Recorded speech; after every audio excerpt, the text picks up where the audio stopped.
Rifki Aziz Ramadan mengaku menyesal usai membunuh ibunya Sri Widyastuti dan mencoba menghabisi nyawa ayahnya Bakti Ajis Budir.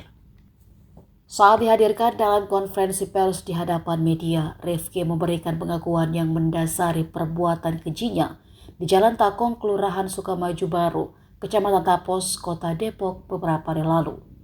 Tersangka sampai mengatakan jika dirinya menaruh kebencian akan perlakuan kedua orang tuanya selama dirinya hidup. Ia mengaku setiap hari ia menangis namun harus berpura-pura kuat.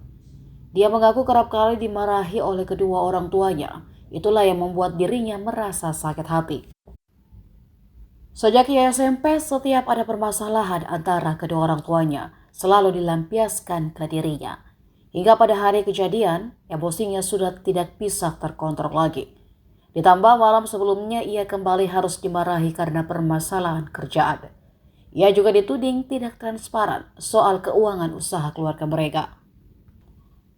Kini setelah kejadian tersebut dirinya merasa menyesal setelah menghabisi nyawa ibu kandungnya.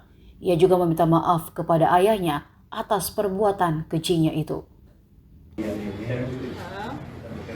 Saya menaruh sakit hati, mendalam, saya menaruh kebencian, dan saya setiap harinya harus menangis, tapi saya harus pura-pura kuat. Dan namun saya tetap menyesal atas kejadian yang sudah saya lakukan. Dari kapan Mas dimarahin orang tua? Dan SD, SMP. Biasanya dimarahinnya karena apa Mas? Alasan yang mungkin mereka sendiri melampiaskan apa yang sedang terjadi sama mereka. Melampiaskan kesalahan apa Mas? Bagaimana? Apa pelampiasannya ke Mas kalau mereka nyesel itu? Pernah ngadu gak sih Mas ke saudara atau apa gitu? Kalau untuk saat ini cuma ke teman. Mas ada yang mau disampaikan nggak, permintaan maaf atau apa?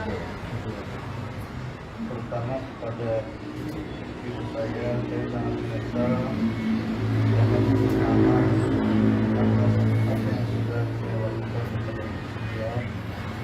Lalu kepada ayah saya juga meminta maaf. Maafkan saya tidak bisa membendung emosi saya tidak bisa menahan rasa jengkel saya. Mas Dedya Mas? Saya